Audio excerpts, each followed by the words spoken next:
আমি আবারও বলছি, আমি ডক্টর সাবরিনাকে এখানে জাজ করার জন্য আনিনি। আমার তার কথাগুলো শোনার খুব শখ ছিল। কি বলবো এখন, ভাবি যে হয়তো ওই কারণেই আল্লাহ আমাকে শাস্তি দিয়েছে যে আমি তার সাথে সংসারটা করতে পারিনি, এই জন্য হতে পারে। দেখেন, আল্লাহ কিন্তু আমাকে ইশারা দিয়েছিল। আল্লাহ কিন্তু মানুষকে ইশারা দেয়, কিন্তু আমরা এত বোকা যে আমরা আল্লাহর ইশারাটা ধরতে পারি না। আমার পুরো নাম হচ্ছে সাবরিনা শারমিন হোসেন মিষ্টি। সাবরিনা শারমিন হোসেন মিষ্টি, কিন্তু আপনাকে সাবরিনা নামে মোটামুটি সবাই ডাকেন, তাই কি? নাকি মিষ্টি নামে? মিষ্টি নামে। মিষ্টি নামে, আচ্ছা। বর্তমান বয়স যদি বলতে কোনো আপত্তি না থাকে। মেয়েদের তো বয়স বলা ঠিক না, কিন্তু আমার গেস্টের সবাইকে আমি বয়স বলতে বলি। আপনার আপত্তি থাকলে আমি চাইবো না আপনি বলেন, কিন্তু ইটস লাইক বয়স তো বয়স, এটা নিয়ে আসলে গোপন করে করাটা কি বা কোনো কিছু? মেয়েরা সবসময় বয়স গোপন করতে চায়, আমিও সেই দলে। ওকে, ফাইন। সো আপনার জন্ম জেলা কোথায়? আমি ঢাকার ধানমন্ডিতে আমার জন্ম। ধানমন্ডিতে আপনি বড় হয়েছেন? না, আমার জন্মের পরপরই উইদিন 1 ইয়ার আমি চলে যাই নেদারল্যান্ডসে। হ্যাঁ, ওখানে আমার আব্বু হচ্ছে এমএস করেন, পিএইচডি করেন, তো অনেক বড় একটা সময় আমার ওখানে কেটেছে। ওকে, বাবা কি করতেন? গভর্নমেন্ট জব করতেন, সরকারের অতিরিক্ত সচিব হিসাবেও রিটায়ার করেছেন। ওকে, কয় ভাই বোন ছিলেন আপনারা? আমরা 2 বোন। 2 বোন ছিলেন, আপনি বড়? জি। ওকে, শুনি। আসলে আমার শৈশব সম্পর্কে আছে না যে অনেকেই বলেন যে যদি শৈশবের দিনগুলো ফিরে পেতাম, কিন্তু আমি শৈশবের কথা চিন্তা হলে আমি ওরা ভয় পেয়ে যাই না, আমি কোনোদিন শৈশবে ফিরতে চাই না। কেন? কারণ আমার শৈশবটা অনেক বোরিং, মানে শুধু পড়া পড়া পড়া ছাড়া আমার শৈশবের কোনো স্মৃতি নাই। মানে এমন কিছু নাই যে আমি এটা মানে মেমোরাইজ করে খুব খুশি হব বা ভাল লাগছে, এরকম না। আমাদের সময়কার বাবা মা তারা হচ্ছে যে স্কুলের বেতন যেমন দিতেন সেরকম আবার বেতও চালাতেন, মানে বেত এবং বেতন একসাথে চলতো। তো যেমন ধরেন যদি ক্লাসে টপ করা না যায় তাহলে কিন্তু নতুন বছরের বই পাওয়া যাবে না। হ্যাঁ, কারো কাছ থেকে পুরান বই এনে সেটে নিয়ে হয়তো চলতে হবে, এরকম অবস্থা। তো খালি পড়া পড়া পড়া ছাড়া আমার শৈশবে তেমন কোনো আমি মনে করতে পারি না যে খুব আনন্দ ঘন কিছু ঘটেছে বা কোথাও বেড়াতে যাওয়া। এমনকি কেউ কোনো ফ্রেন্ডস যদি কোনো কারণে মানে কলোনির যদি কোনো কিছুর কারণে আসতো, তাতেও আবার আব্বা তাকে ধমক দিয়ে বিদায় করে দিত। তোমার কি কোনো পড়াশোনা নাই, তুমি আমার মেয়েকে ডিস্টার্ব করতে আসছো? ওকে, সো মেয়ের কারণে হয়তো একটু বেশি কনজারভেটিভ ছিলেন বাবা। হ্যাঁ, মানে আমার বাবা খুবই কনজারভেটিভ ছিলেন। আমার পড়ার ব্যাপারে আমার আব্বা খুবই সিরিয়াস ছিলেন সবসময়। কারণ যেহেতু আমাদের কোনো ভাই নেই, হয়তো উনি মানে তার ছেলে নেই এই একটা অতৃপ্তি হয়তো তার বড় মেয়ের মধ্যে দিয়েই হয়তো উনি এটা করতে চাচ্ছিলেন, এই জন্য খুব বেশি পড়াশোনার উপরই ছিল। আর আমি এত পড়তাম যে আমাকে বছরে 2 সেট বই কিনতে হতো, কারণ হচ্ছে বইগুলো ঝুরঝুরা হয়ে যেত। ওকে, স্টুডেন্ট হিসেবে কেমন ছিলেন? স্টুডেন্ট হিসেবে ফাটাফাটি। কোথায় কোথায় পড়েছেন একটু ধারাবাহিকভাবে চাই আমরা। এরপর তো যে নেদারল্যান্ডস থেকে যখন ফিরলাম তখন কোন ক্লাসে ভর্তি হলেন? তখন আমি 7-এ। ক্লাস 7 এসে ভর্তি হলেন। তো নেদারল্যান্ডস থেকে এসে ক্লাস 7-এ বাংলাদেশের এরকম একটা পরিবার। বাবা কোন মন্ত্রণালয়ে ছিলেন ওই সময় দায়িত্বে? তখন আব্বা এসেছিলেন, তখন আব্বা ইআরডিতে ছিলেন। ওকে, মানে আমার এত ভালো মনে নাই তখন আসলে এইসব মন্ত্রণালয়ের বিষয়গুলা বা এগুলো আমি অত ভালো বুঝতাম না। আর আমার আব্বা ছিলেন অ্যাডমিন ক্যাডার। ওকে, আমি অত বেশি আব্বার। মা কি ছিলেন? হাউসওয়াইফ? আমার আম্মা তখন হাউসওয়াইফ ছিলেন। ওকে, মানে প্রথমে উনি চাকরি করতেন, কিন্তু পরে আমি যখন মানে হলাম পরে উনি আর চাকরিতে যাননি, যে মেয়েদেরকেই বড় করবেন। আমরা তো 2 বোন বলেছি। এজ গ্যাপ 2 বোনের খুব বেশি না। মা কি করতেন? মা কি পড়ার মধ্যে রাখতেন বাচ্চাদেরকে, সে থাকুক পড়াশোনা না, যে বাবা একটু কঠিন হলে মা একটু নরম স্বভাবের হয়। আমার বাবা মা দুইজনই সমান তালে কঠিন। মানে কোথাও গিয়ে আর ধরেন কোনো কারণে আমার আব্বা বকা দিচ্ছেন, তখন আমার আম্মু এমন ভাব করবে যে কিছু শুনতেই পাচ্ছেন না। মানে উনি যে আসবেন বাঁচাতে তা কিন্তু না, মানে দেখা যাবে যে বাবা মা দুজনই সমান তালে শাসন করেছেন। তবে আমি মনে করি যে খুব বেশি শাসন করাটা আসলে ভালো না, কারণ বাবা মার সাথে একটু বন্ধুত্বপূর্ণ সম্পর্ক হলে অনেক কিছু শেয়ার করা যায়, বা অনেক কিছু মানে ভয় থেকে যদি বাচ্চারা বাবা মাকে কিছু না বলে তাহলে সেটার ইম্প্যাক্ট কিন্তু ভালো হয় না। এই জন্য আমার মনে হয় যে শৈশবে বাবা মার এই যে একটা, আর মানে ওই সময় আমাদের সময়কে বাবারা চাইতেন যে একটা ভয়, এবং আমার মনে হয় যে বাবারা বোধহয় সেটা এনজয়ও করতেন, যে সন্তানরা তাকে ভয় পাচ্ছে, শ্রদ্ধা করছে, এরকম।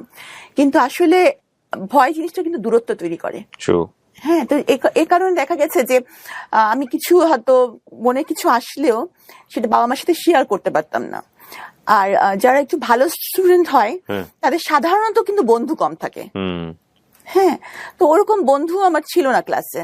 বাবা মাও যদি বন্ধু না হয়, ক্লাসেও যদি বন্ধু না থাকে, তাহলে কি এটা একটা কষ্টেরই ব্যাপার। তো টাইম পাস করতেন কিভাবে? তবে ডায়েরি লিখতাম। ওই লেখালেখির যে সেই যে একটা সেটা কিন্তু ওখান থেকেই বোধহয় শুরু, যে নিজের কথাগুলো একটু লিখে রাখা। ওকে ওকে। এসএসসি রেজাল্টও খুব ভালো ছিল, মানে আমি দুটো মিলিয়ে হাইয়েস্ট নাম্বার নিয়ে সলিমুল্লাহ মেডিকেল কলেজ ভর্তি হই, হাইয়েস্ট নাম্বার নিয়ে। দুটো মিলিয়ে বলতে মানে এসএসসি এবং ইন্টার? এসএসসির নাম্বার মিলিয়ে আমার নাম্বার ছিল হাইয়েস্ট। ওকে। মানে যারা আমরা সলিমুল্লাহ মেডিকেল কলেজে ভর্তি হয়েছিলাম। আর 1.7 এর জন্য আমি ঢাকা মেডিকেল কলেজে হইনি। ওকে। তো আমার আম্মুর খুব ইচ্ছা ছিল যে আমি ডক্টর হই, কারণ একবার একজন ডক্টরের কাছে গিয়ে আম্মু খুব মানে আম্মু যেটা বলেন আর কি, একটু কষ্টকর একটা পরিস্থিতির শিকার হয়েছিলেন। হ্যাঁ, মানে মোটামুটি তখন আমি প্রচন্ড অসুস্থ।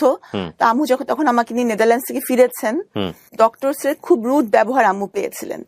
তো তখন আম্মু বলেন যে ডাক্তার যদি এমন হয় তাহলে মানুষ কোথায় যাবে, তাহলে আমার মেয়েকে আমি ডাক্তার বানাবো এবং তার ব্যবহারটা হবে সবার সাথে খুব নরম, ফ্রেন্ডলি। এবং তো আমি আমার জীবনে, আমি জানি না মানুষ কি ভাববে, তবে আমি আমার জীবনে খুব চেষ্টা করেছি যে মানুষের সাথে ওরকম, আমার রোগীদের সাথে নরম ব্যবহারটাই করার। সো আপনার মা টার্গেট করে, আপনার বোনও কি ডাক্তার হয়েছেন? না। ওকে। তো আপনি সলিমুল্লাহ মেডিকেল কলেজে পড়লেন, এমবিবিএস ওখানে কমপ্লিট করলেন, রাইট? ইন্টার্নশিপ করার পর আপনার স্পেশালিটি কোন দিকে গ্রো করলো? ভেবেছিলাম আমি গাইনি অ্যান্ড অবস নিয়ে পড়বো, তো আমি সেটা নিয়ে পড়া শুরু করলাম। তো এফসিপিএস পার্ট 1 করার পর আমি ট্রেনিং করলাম, কিন্তু পরে আমার মনে হলো যে না, আমি আসলে এমন কিছু করব যেটা সবার জন্যই চ্যালেঞ্জিং।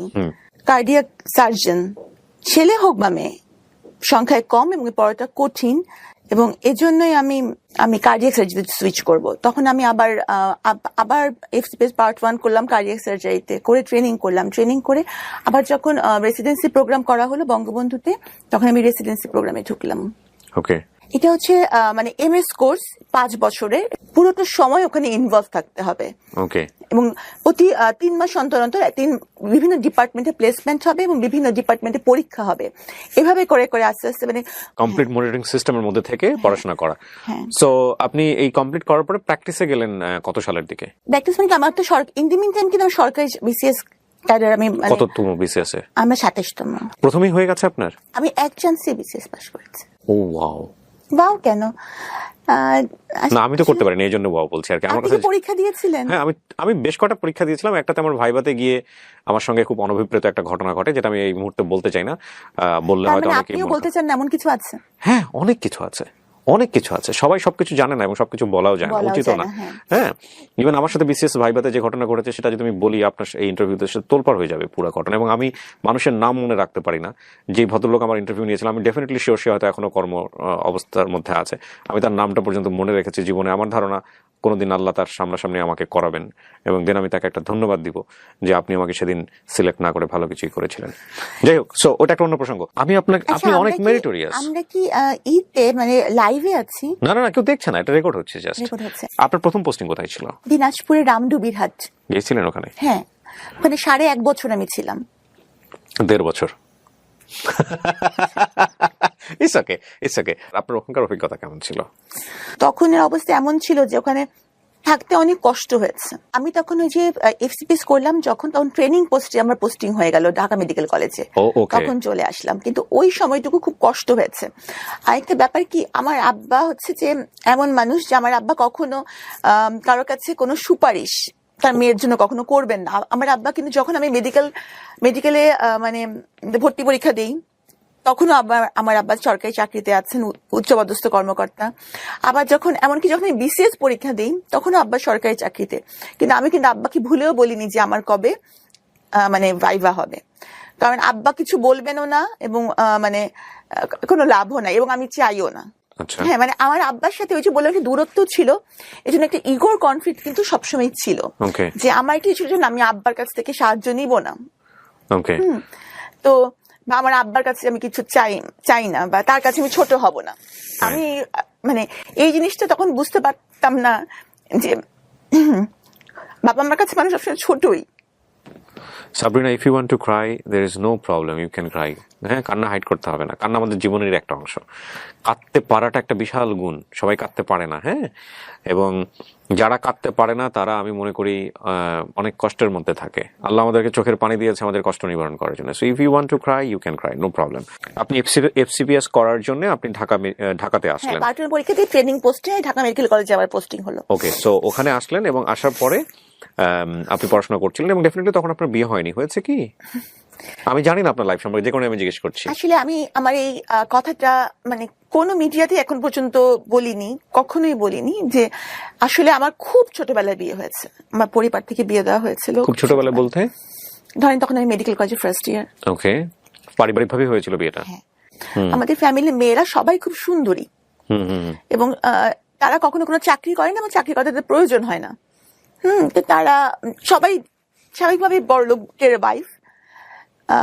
তো আমার কিন্তু পড়াশোনার প্রতি অসম্ভব ঝোঁক ছিল। তো মানে আমি ঠিক সংসার করা বা এই জিনিসটার মতো ম্যাচিউরিটি বা কিছু আমার ছিল না। তো আমি দেখা যেত যে আমার বাবার পাশে থাকতাম এবং আমি খালি পড়তাম, মানে সংসার করা ওইভাবে যাওয়া হতো না, আমি কখনোই যেতাম না। হ্যাঁ, তো এই কারণে দেখা গেছে যে আমার ওই সংসারটা টেকেনি। এইখানে একটা লম্বা গল্প। ওই সংসারটা কত বছরের ছিল আপনার প্রথম বিয়ের সংসারটা, যেভাবে থাকুক না কেন, মানে ডিভোর্স হওয়া পর্যন্ত কত বছর? 4-5 বছর। মানে আপনি বিসিএস এ জয়েন করেছেন না তারই আগে ডিভোর্স হয়ে? তার আগে ডিভোর্স হয়ে গেছে। আচ্ছা, এখানে একটা বিষয় আমরা একটু বলে রাখি। আপনারা যেহেতু সামাজিক যোগাযোগ মাধ্যমের কল্যাণে হোক বা করোনাকালীন সময়ে ওনাকে নিয়ে প্রচুর রিপোর্ট হয়েছে, সে কারণেই হোক, তো সুতরাং ওনার ফেসটা অনেক নোন। আর আমাদের অনুষ্ঠানের ডিসক্লেইমারে কিন্তু একটা কথা আমরা স্পষ্টভাবে সবসময় বলে দিই যে কোনো লাইফের গল্প এখানে যখন বলা হয় তখন দুটো বিষয় আমরা খেয়াল রাখি। এটা একটা একপাক্ষিক বক্তব্য, আর এটা কোনো ইনভেস্টিগেটিভ শো না। এবং আমরা সচেতনভাবে চেষ্টা করি যদি ওনার বক্তব্যের জায়গাটি থেকে এমন কোনো ব্যক্তি বা প্রতিষ্ঠানের নাম আসে যেটা ওনার বক্তব্যের প্রেক্ষাপটে হেয় বা অপমানজনক হতে পারে, তাহলে ওই ব্যক্তি এবং প্রতিষ্ঠানের নাম এবং আইডেন্টিটি সমস্ত কিছু আমরা হাইড করি। এটা হচ্ছে এক। 2 নম্বর পয়েন্টটা হচ্ছে যে ওনার যেহেতু বর্তমানে একটি মহামান্য আদালতে একটি মামলা চলমান অবস্থায় রয়েছে এবং সেহেতু এই পুরো কন্টেন্ট মানে সোশ্যাল মিডিয়াতে ওনার এই যে বক্তব্যটি যাচ্ছে লাইভ থেকে, studio of creative arts and থেকে, এই বক্তব্যের কোনো অংশই জাস্টিফাইড না, মানে আমাদের জায়গা থেকে জাস্টিফাইড না। আমরা কোনোভাবে ইনভেস্টিগেট করে এটা প্রচার করছি না, জাস্ট এটা ওনার জীবনের একটা ফিলোসফি, মতামত। সে অর্থে কে গুরুত্ব দেবেন কে গুরুত্ব দেবেন না তার ব্যাপার। তো সে জায়গা থেকে আমরা কোনো অংশই কখনোই যাতে করে কোর্ট বা অন্যান্য জায়গাতে যাতে এটা কোনো এভিডেন্স হিসেবে ব্যবহার না করা হয়, সেই ব্যাপারে আমরা স্পষ্টভাবে এই অনুষ্ঠানের শুরুতেই দিক নির্দেশনা দিয়ে রাখছি। তো এক পর্যায়ে কি আপনি সিদ্ধান্ত নিলেন নাকি ফ্যামিলিগতভাবে? ফ্যামিলিগতভাবেও না, আমিও না, কারণ ওরকম চিন্তা ভাবনা আমার ছিল না। আমার হাজবেন্ডই দিয়েছে এবং উনি অসম্ভব ভালো মানুষই ছিলেন। আচ্ছা, কিন্তু উনি তো বিয়ে করেছেন সংসার করার জন্য, তাই না? সুতরাং উনি তো আর এটা মানে উনি কতদিন এরকম করবেন, মানে সংসার করার মতো ম্যাচুরিটি আসলে তখন আমার ছিল না। আপনারা দুজন বসতেন, বিষয়গুলো নিয়ে আলোচনা হতো যে উনি আসলে কি চান, বা বিয়ের আগে আপনারা কোনো কথোপকথন করেছেন কিনা? একদমই কোনো কথোপকথন হয়নি। বাবার জায়গা থেকে এত বড় ভুল হতে পারে, এত শিক্ষিত একজন মানুষ? না, উনি তো আমার বাবা তো মানে আমি বললাম মানে আমার প্রথম হাজবেন্ড যিনি ছিলেন উনি তো অনেক শিক্ষিত। কিন্তু বাবা তো নিশ্চয়ই বিয়েটা অ্যারেঞ্জ করেছেন, বা মা তো, তো ওনারা তো নিশ্চয়ই মেয়ের মেন্টালিটিটা জানতেন, বা অতটা মানে বিশাল দূরত্ব, আসলে মানে বিশাল দূরত্ব তো বলতেই হবে, এতটা জানতেন না। কারণ আমার বাবা মা যাকে আমার জন্য ঠিক করেছিলেন বা বাবা মা করেছিলেন, ওনারাই আসলে রাইট ছিলেন। ওকে, কিন্তু আপনি ওই সময়টাতে মানতেন না? আমি এটা বুঝিনি, কারণ আমরা আসলে বেশিরভাগ সময় ছেলেমেয়েরা বুঝি না যে বাবা মা আমাদেরকে বুঝেই কাজটা করেন। যেমন উনি ছিলেন, উনি বিসিএস ক্যাডার ছিলেন। উনি বিসিএস ক্যাডার ছিলেন? উনি বিসিএস ক্যাডার ছিলেন। উনি কি মেডিকেলে ছিলেন? না, উনি বুয়েট থেকে পাশ করা। ওয়াও। হ্যাঁ, এবং ওনার বাবা আমার বাবার সার্ভিসের মানে কলিগ। আচ্ছা। হ্যাঁ, তো সুতরাং খারাপ কোনোভাবেই না, ফ্যামিলিগতভাবেও যথেষ্ট ভালো, খুবই ভালো, উনিও খুবই ভালো। কিন্তু কথা হচ্ছে কি, দুটা মানুষ ভালো থাকলেও কিন্তু তাদের মধ্যে বিচ্ছেদ হতে পারে। কিন্তু আমার মানে মাথায় যে বিচ্ছেদ হবে, সংসারের বুদ্ধি ছিল না, বিচ্ছেদ হবে এই বুদ্ধিও ছিল না, বা বিচ্ছেদ হলে এটার ইম্প্যাক্ট কি হতে পারে এই ম্যাচুরিটিটাও ছিল না। তো হয়তো মানে আমি মানে কি বলবো, এখন ভাবি যে হয়তো ওই কারণেই আল্লাহ আমাকে শাস্তি দিয়েছে যে আমি তার সাথে সংসারটা করতে পারিনি, এই জন্য হতে পারে। ডিভোর্সটা আপনি একসেপ্ট করলেন আপনি, এবং করার পরেও আপনার পড়াশোনা ভালোই চলছিল, আপনি বিশেষ করে আপনিও জয়েন করে মানে আমার মাথায় খালি যে আমার ক্যারিয়ার, আসলে আমি বুঝতে পারিনি যে ক্যারিয়ারটি মানুষের জীবনের সব না। আপনার কিছু কিছু কথা আজকে এত মূল্যবান আমাদের সবার জন্য। ওকে, ডিভোর্সের পরের গল্পটা, আমরা সেকেন্ড মানুষটা যে আপনার জীবনে আসলো, সে কিভাবে আসলো আসলে? উনি ইভেন্ট ম্যানেজমেন্ট করতেন। আচ্ছা। তো ইউজুয়ালি উনি সরকারি এবং বেসরকারি বিভিন্ন ইভেন্ট গুলো অ্যারেঞ্জ করতেন। জি। তো আমাদের কার্ডিয়াক সার্জারি একটা ইন্টারন্যাশনাল কনফারেন্স হয়েছিল রেডিসনে কার্ডিয়াক সার্জনদের। তো তখন আমি স্টুডেন্ট বঙ্গবন্ধুর। তো আমি ওই কনফারেন্সে একটা পেপার প্রেজেন্ট করি। তো তখন ওনার সাথে ওই ইভেন্টটা ওনারা অর্গানাইজ করেছিলেন। তো তখন ওনার সাথে আমার ওই ইভেন্টে পরিচয় হয়। হ্যাঁ। তারপর তখন আমার বাবা মা কেউই দেশে থাকতেন না, এবং আমি আপনাকে বলেছি মোটামুটি বন্ধুহীন, মানে খুব বেশি বন্ধু। ছোট বোনটা কোথায় তখন? আমেরিকাতে। ছোট বোন তখন আমেরিকাতে, বাবা মাও আমেরিকাতে? হ্যাঁ, আমার পরিবারে কেউ বাংলাদেশে থাকেন না। তো আপনি চলে গেলেন না কেন? মানে আমি যে খুব অড টাইপের একটা কোশ্চেন, দ্যাটস ইওর ফ্রিডম, আপনার ব্যক্তি স্বাধীনতা। তারপর আমি চলে যেতে পারতাম। আপনি যান নাই কেন? প্রথমত আমি মেডিকেল কলেজে ভর্তি হয়েছি, তো এই পড়াটা আমার কাছে ছিল যে আমি এখানে পড়ছি, আমি যাব না। এরপর পরবর্তীতে যখন আমি বিসিএস ক্যাডার হলাম, তখন তো ওখানকার সিটিজেনশিপের জন্য অ্যাপ্লাই করার কোনো প্রশ্নই ওঠে না, কারণ এখানকার সরকারি কর্মচারী তো ওখানকার সিটিজেনশিপ অ্যাপ্লাই করতে পারেন না। সো আপনি চাইলে এগুলো ছেড়ে দিয়ে চলে যেতে পারতেন? হ্যাঁ, অফকোর্স চলে যেতে পারতাম, কিন্তু আপনি সেটা করেননি। না। কেন করেননি? আমি অসম্ভব, মানে আমার ক্যারিয়ারটাই আমার মাথায়, যদিও ওখানে গিয়েও আপনি ক্যারিয়ার করতে পারতাম। আপনার ফ্যামিলি কি চাইতো ওই সময়টাতে? আমার ফ্যামিলি চাইতো আমি চলে যাই। আমার কাছে কেন জানি মনে হচ্ছে আপনার ফ্যামিলির সাথে আপনার একটা বড় ধরনের বার্গেনিং হয়েছে এই বিষয়গুলো নিয়ে, এবং সেটাও খুব সহজ বার্গেনিং ছিল না, কারণ দুটো মাত্র মেয়ে, বড় মেয়ে তাকে বাংলাদেশে রেখে যাচ্ছে, এবং অলরেডি সে ডিভোর্স। আপনার বাবা মা নিশ্চয়ই। আমার বাবা কিন্তু বেশি সময় আমেরিকা থাকতেন না, কারণ ওনার ইবাদতের অসুবিধা হতো। কারণ হচ্ছে যে মসজিদ যেতে হতো আমার আব্বুকে, তো সে তো অনেক দূর, তো কে তাকে নিয়ে যাবে ড্রাইভ করে? ওখানে রোজা রাখা, ওই সময়গুলো কিন্তু একটু বড় সময় আমার আব্বা দেশে থাকতেন। আচ্ছা। কিন্তু যখন আমার এই হাজবেন্ডের সাথে আমার পরিচয় হয়েছিল, ওই সময়টা আমার আব্বা দেশে ছিলেন না। পরিচয় থেকে পরিণয়ের দিকে গেল কিভাবে? উনি যেহেতু ইভেন্ট ম্যানেজমেন্টে ছিলেন, ইভেন্ট ম্যানেজমেন্ট কিন্তু মানুষকে মোটিভেট করার ক্ষমতা রাখে, মানে কথা দিয়ে মুগ্ধ করাটা তাদের একটা কাজেরই অংশ। জি। তো নিশ্চয়ই আমি মুগ্ধই হয়েছিলাম, যেহেতু তখন আমি ডিভোর্সও ছিলাম, সেও তাই ছিল। তো তখন আমারও তাকে পছন্দ হয়েছিল। জি। প্রস্তাবটা কে দেয় ফার্স্ট? আমি। আপনি তাকে দিয়েছিলেন প্রস্তাবটা? ওকে। ওই ভদ্রলোক তো এখন জেলে আছেন, আমি যদি ভুল না করে থাকি, নাকি ওটা? না, আমি শুনেছি, মানে আমি তো শিওর না, অবশ্যই এটা বলতে পারছি না।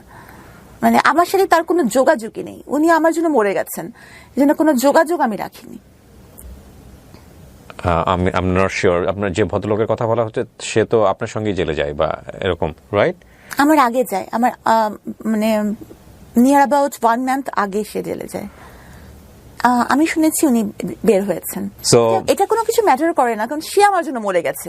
সে জেলে থাকুক, সে বাইরে থাকুক, সে কোথায় থাকুক, সে আমার কাছে দুনিয়ার বাইরে।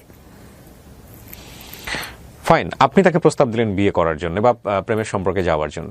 এটা কোন সময়ের ঘটনা? এটা 2015 সালের দিকে আপনি তাকে প্রস্তাব দিলেন। তার জায়গা থেকে বিষয়টা কি ছিল, রেসপন্স কি ছিল?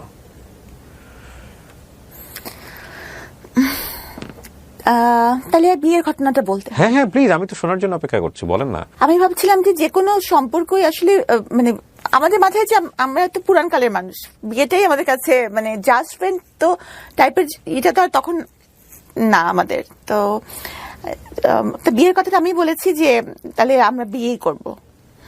পরিচয় মাত্র 3 মাসের কিন্তু। হ্যাঁ, তো আর আব্বা আম্মাকে তো বলা যাবেই না, আব্বা আম্মা দেশেও নাই, আর আমার আব্বা মামা কখনো এই বিয়েতে জীবনেও রাজি হবে না, জীবনেও না। তা আমি বললাম তো, উনিও বললেন যে হ্যাঁ ঠিক আছে। তো ওনার কিছু আত্মীয় স্বজন, আবার আমার ফ্রেন্ডসরা ছিল, বান্ধবীরা মেডিকেল কলেজের। বিয়ের দিনকে তো আমার ওরা হলুদ লাগালো, তো হলুদ লাগানোর পর সেদিনই সন্ধ্যাবেলা বিয়ে হবে, এরকম একটা। মানে ওইভাবে ওনার ফ্যামিলিও ইনফর্ম ছিল না যে আপনাকে বিয়ে করতে? ওনার ফ্যামিলিরও কেউ খুব একটা এখানে থাকে না। মানে ওই সময়টা থেকে আপনি ওনার সম্পর্কে খুব ভালো করে জানতেন আগাগোড়া? হয় নাকি এত মেরিটোরিয়াস একটা মেয়ে, আসলে কিছু কিছু জায়গায় মানুষ যে পড়াশোনা করে সব দিক দিয়ে খুব একেবারে মানে সবাই এটাই বলে যে হ্যাঁ সে ডাক্তার, সে কেন এটা জানবে না বা বুঝবে না, কিন্তু সবসময় কি এটাই যে আমি মেধাবী হলে সঙ্গে একমত, কিন্তু আমি আমার দর্শকদেরকে ইনফ্লুয়েন্স করতে চাই না এই বিষয়ে। আমি ব্যক্তিগতভাবে আপনার সঙ্গে একমত। কেন একমত বলছি, যে মানুষজন বলে না, গুরুজনরা বলে না যে প্রেম একটা বোকা, প্রেম অন্ধ করে দেয় মানুষকে, প্রেম একটা ইলিউশন। জীবনে কখনো কখনো এই জিনিসটা চরম পর্যায়ে সত্য, এবং সেটা আমরা ধাক্কা না খাওয়া পর্যন্ত আসলে বুঝতে পারি না। এবং এই ধাক্কাটা কারো কারো জীবনে খুব অল্প সময় চলে আসে, আবার কারো কারো জীবনে খুব লম্বা সময়ের পরে আসে। বাট এই ধাক্কা কারো জীবনে না আসুক সেটার জন্য আবার এটা ঠিক যে এই ইলিউশন থেকেও অসংখ্য ভালো ঘটনার জন্ম হয় পৃথিবীতে, তাই না? তবে এটা ঠিক যে ওই লাভ এক ধরনের মোহ, এবং এই মোহতে অনেক বড় বড় জিনিস মানুষ ওভারলুক করে যায়, অনেক বড় বড় জিনিস, ব্যাপারে কোনো সন্দেহ নেই। আপনি ওনার সম্পর্কে তেমন কিছু জানতেন না, আর উনি তো মোটামুটি জানতো বোধহয় আপনার সম্পর্কে, যে আপনার ফ্যামিলিরা কারা কারা আছে। আমার সম্পর্কে সব জানতো, আমার সম্পর্কে তো এখনো তো আমি অনেকের সম্পর্কে জানি না, কিন্তু সবাই তো আমার সম্পর্কে জানে। সো না, ডেফিনেটলি আপনার সেই সময় তো সেরকম অবস্থা ছিল না, এখনকার জানার অবস্থা তো অন্য কারণ। মানে অনেকের জানার আগ্রহ থাকে, তা আমার মনে হয়নি যে আমার কিছু জানার দরকার, বা কার মাধ্যমে জানবো, কাকে জিজ্ঞেস করবো তার সম্পর্কে, মানে এরকম। আর সে তো আর কোনো মানে এখানকার কোনো স্টুডেন্ট ছিল না যে তার কলেজে গিয়ে আমি জিজ্ঞেস করবো, বা এটা আমার মাথায় আসে না যে কিছু আমার জিজ্ঞেস করা লাগবে। আচ্ছা, হ্যাঁ, এটা আমার মাথায় আসে নাই, সত্যি কথা যেটা। সো তারপর কি হলো? তো তখন ওই যে সেদিন সন্ধ্যায় আমার বিয়ে, হ্যাঁ, তারপর তো উনি আসলেন, আমার ফ্রেন্ডসরা ছিল, এসে উনি বললেন যে আমি তো বিয়ে করব না। তখন আমার মনে হলো যে কি, মানে এটা কেমন কথা, মানে আমার ফ্রেন্ডসরা আমাকে হলুদ লাগাইছে যে আমার বিয়ে হবে, আর অলরেডি কিন্তু আমার একটা বিয়ে, আমার জীবনে এরকম একটা ঘটনা আছে। ওনার লাইফে কি এরকম কিছু ছিল আপনার মতো? হ্যাঁ, আমি পরে জানতে পেরেছি। তখন পর্যন্ত আপনি কি জানতেন এটা বলেন আমাকে। তখন পর্যন্ত জানতাম যে উনি বিবাহিত, আমি ডিভোর্সড। ও, তখন পর্যন্ত আপনি জানতেন যে আপনার মতো উনিও বিবাহিত, ডিভোর্স, এবং ওনার কোনো বাচ্চা কাচ্চা নাই? না, বাচ্চার কথা জানতাম, বাচ্চা আছে এটা জানতেন আপনি? জানতাম। ওকে, ফাইন। কিন্তু তখন আমার কাছে এটা মনে হলো যে এটা একটা, মানে আমিও তখন এমন ছিলাম যে আমার কাছে মনে হলো যে ইগোর ব্যাপার, কি আমাকে বিয়ে করবে না, মানে আমাকে কেউ বিয়ে করবে না, এটা কেমন কথা, কিসের কমতি আছে আমার, হ্যাঁ, যে কারণে আমাকে বিয়ে করবে না। হ্যাঁ, মানে আমার এরকম মনে হলো। আসলে অনেক মানুষ, অনেক বিশেষ বিশেষ সিচুয়েশন মানুষ অনেক বোকা হয়ে যায়। আমি তো তখন মানে করবে না, বিয়ে করবে কি মানে হতে পারে, কারণ ওনার ব্যাখ্যা হচ্ছে যে বিয়ে করলে ভালোবাসা কমে যায়, বিয়ে করলে ভালোবাসার মরণ হয়। এই জন্য আমি যেহেতু সাবিনাকে, সাবিনা বলতো না, মিস্ত্রি বলতো। মিস্ত্রি? হ্যাঁ, মিস্ত্রি। মিষ্টি না বলে মিস্ত্রি বলতো? হ্যাঁ, বলতো যে মিস্ত্রির মতো মিষ্টি, এ কারণে মিস্ত্রির মতন অনেক সাদা, এই জন্য। আচ্ছা, ঠিক আছে। তো বলতো যে আমি মিস্ত্রিকে তো অনেক ভালোবাসি, তো এই জন্য ভালোবাসলে, মানে বিয়ে করলে ভালোবাসার মরণ হয়, এই জন্য বিয়ে করবো না।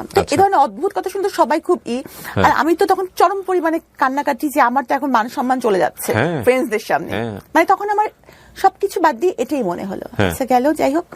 তারপরে তাকে অনেক ভাবে রাজি করানো হলো। আমার যে ক্যামেরাম্যান ছিল, ফটো তোলার জন্য এসেছিল, সেই ক্যামেরাম্যান ক্যামেরা ফেলে ভেউ ভেউ করে কাঁদছে। ওহো, কান্নার কথা আপনার, সেই ক্যামেরাম্যান কাঁদতেছে, আমি বুঝলাম। সবাই কাঁদতেছে। ওকে, ফাইন। মানে আমার ক্যামেরাম্যান কাঁদতেছে, ছবি টবি তুলতে পারতেছে না বোধহয়, পেমেন্ট পাবে নাই আমার এই জন্য বিয়ের। ওকে, তারপর? হ্যাঁ, তো মানে শুনতে আপনার কাছে মনে হচ্ছে খুব মজা না, কিন্তু তখন আমার কাছে মনে হচ্ছিল যে আমার মনে হচ্ছিল আমি খুবই, মানে কিন্তু আপনি যদি আজকের কথা চিন্তা করেন, সেই সময়টা যদি আপনি এগ্রি করে নিতেন তাহলে কি হতো? আমি বলি ঘটনাটা। আচ্ছা, আমি তখন অপমানের শেষ আছে, যে এটা কি, আমি অনেক কাঁদতেছি, সবাই কাঁদছে, আমার ফ্রেন্ডসরা তো মরা কান্না জুড়ে দিচ্ছে। হ্যাঁ, শেষ পর্যন্ত সবাই বুঝাই টুঝাই, তারও আত্মীয় স্বজন যার যে কয়জন ছিল বুঝায় রাজি করালো, ঠিক আছে। তো এখানে এরকম হলুদ হয়ে গেছে, এরপর তুমি না করছো তো ঠিক না। আচ্ছা, তখন সে রাজি হলো। পরে কাজী সাহেবকে আনা হলো। হ্যাঁ, মোটামুটি বলাই ছিল কাজী সাহেবকে, কাজী সাহেব এই অবস্থা থেকে চলে গেছিলেন, তবে ওনাকে আনা হলো। উনি তখন আমার মানে উনি বললেন যে আমি 101 টাকা কাবিনে বিয়ে করব। ও, আপনার যিনি হাজবেন্ড হবেন উনি বললেন 101 টাকা কাবিনে বিয়ে করবেন, এতে করে ভালোবাসা থাকবে নাকি? না, তা জানি না। উনি বললেন যে আমি 101 টাকা কাবিনে বিয়ে করব। তখন কাজী সাহেব বললেন যে আপনি কি আমার সাথে মশকরা করছেন? আর মানে দেন মুহূর্তে কিন্তু মেয়ের স্ট্যাটাস, মেয়ের শিক্ষাগত যোগ্যতা, মেয়ের ফ্যামিলি, মানে এখন যেহেতু আমি ল পড়ি, এখন আমি জানি যে এগুলো দেখে নির্ধারণ করা হয়। হ্যাঁ, ইচ্ছে মতো কিন্তু এটা করা যায় না, দেন মুহূর্তে অথবা মেয়ের নিকটাত্মীয় কত কাবিন হয়েছে সেটা দেখে। তো কাজী সাহেব তো খুব রাগ, তো কাজী সাহেব চলে গেলেন। কাজী সাহেবেরও তো লস, কাজী সাহেবের কি লস আছে? কেন আমি যতদূর জানি যে দেনমোহরের উপর একটা ওই 1000 টাকা দেওয়ার কিছু একটা ব্যবস্থা। দেনমোহরটা কিন্তু মজার বিষয় না, আসলে দেনমোহরটা মেয়েদের অধিকার। হ্যাঁ, অফকোর্স এগ্রিড, কিন্তু বাংলাদেশের অনেক প্রেক্ষাপটে এটা খুব মজার বিষয় এবং এটা নিয়ে যথেষ্ট রকমের এক ধরনের ব্ল্যাকমেইলও হয়, এই ব্যাপারে কোনো সন্দেহ নাই। দেনমোহর নারীর অধিকার এবং এটা আদায় করতে হবে, রাইট, এবং ইসলাম এটাকে পূর্ণ সমর্থন দিয়েছে এবং সেই দেনমোহরই হওয়া উচিত যেটা ছেলের পক্ষ থেকে পরিশোধ করা সম্ভব। ছেলের পক্ষ থেকে পরিশোধ এবং ছেলের অবস্থা। বেশিরভাগ সময় আমরা অনেক সময় দেখি যে দেনমোহরটা এমন নির্ধারণ করা হয় যাতে করে একদম গলের কাটা হয়ে যায়, মানে ডিভোর্স দিয়ে দিলে যাতে বের হতে না পারে এমন। যাই হোক, ওটা অন্য প্রসঙ্গ। আপনাকে দিল 101 টাকা, আপনি প্রশ্ন করলেন। হ্যাঁ, না, আমি যে রাজি হয়েছে এটাই তো আমি খুশি। তো যাই হোক, তো কাজী তো চলে গেলেন, তা আবার নতুন করে দেন দরবার শুরু হলো। হ্যাঁ, পরে কাজী সাহেবকে আবার রিকোয়েস্ট করে ফিরায় আনা হলো। দেখেন, আল্লাহ কিন্তু আমাকে ইশারা দিয়েছিল, আল্লাহ কিন্তু মানুষকে ইশারা দেয়, কিন্তু আমরা এত বোকা যে আমরা আল্লাহর ইশারা ধরতে পারি না। এটা কি 101 টাকাই হয়েছে? না, 1,01,000 টাকা হয়েছে। 1,01,000 টাকা দেনমোহর, 101 টাকা দেনমোহর ধরা যায় না। না, 101 টাকা দেনমোহর এটা কখনই সম্ভব না। আমার সামাজিক অবস্থান, উনার ইনকাম, এই সবকিছু মিলাই কিন্তু দেনমোহর একটা মজার বিষয় না কিন্তু। এটা আমি আরো ভালো করে জানলাম যখন আমি ল পড়ছি। তো যাই হোক, এই ঘটনার পরে আমার খুব অপমান বোধ হলো যে এরকম কাউকে বিয়ের রাতে এরকম একটা খুব বাজে ঘটনা। হ্যাঁ, তখন আমি রাগ করে বললাম যে ঠিক আছে তাহলে। এরপর আমি চলে গেলাম আমার বাসায়। তো এই ঘটনার আরো 3 মাস পরে আমি তার সাথে সংসার শুরু করি।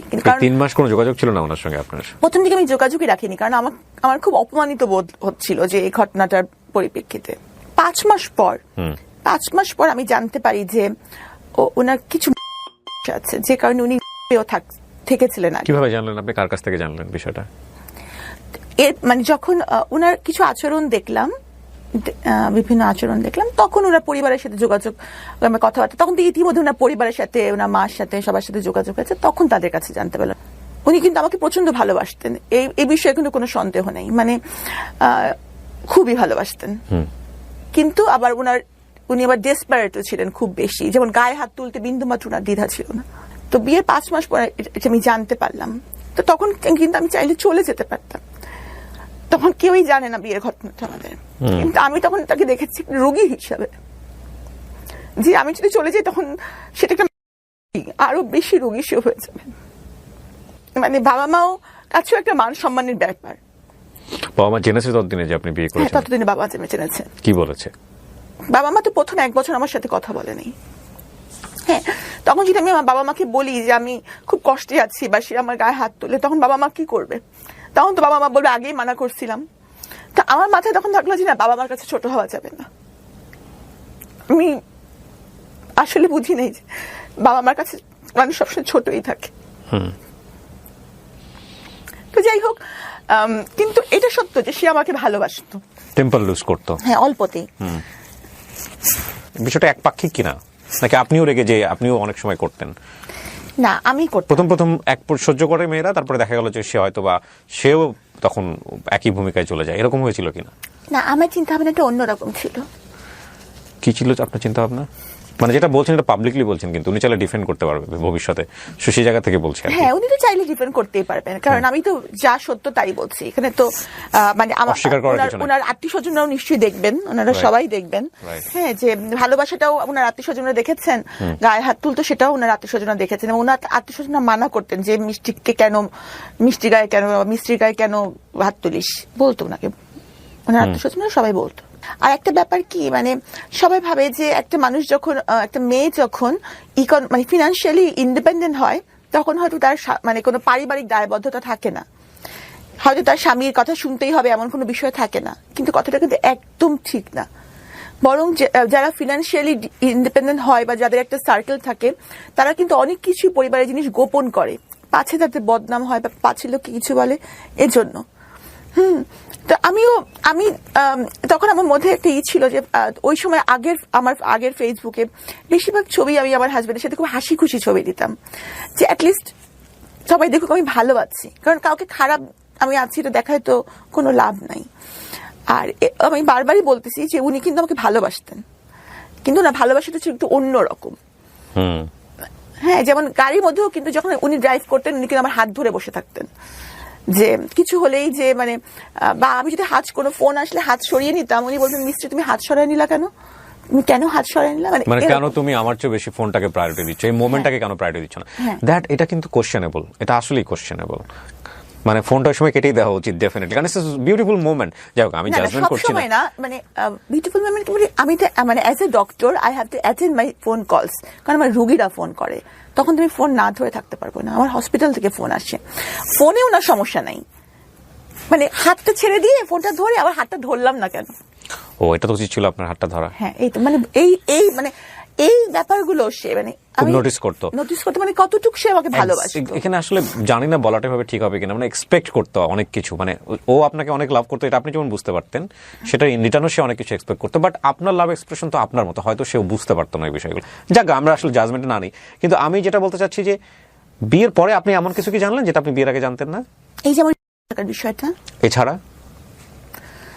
থাকা বিষয়টা তো খারাপ না, ও থেকে ভালো হয়ে আসছে। না, ভালো হয়ে এসেছিল, কিন্তু মানে এরপর যে এই যে জিনিসগুলো সমস্যাটা ছিল, এবং দেখা গেছে যে এই পুরো 5 বছরে কিন্তু উনি ওষুধ খেয়েছেন, আমি ওনাকে রেগুলারই মানে উনি ট্রিটমেন্টে ছিলেন। কিন্তু আপনার মেডিকেল ভাষায় এটা কি আপনি খারাপ বলবেন? মানে একটুও খারাপ না, এই জন্য আমি তাকে ছেড়ে যাইনি।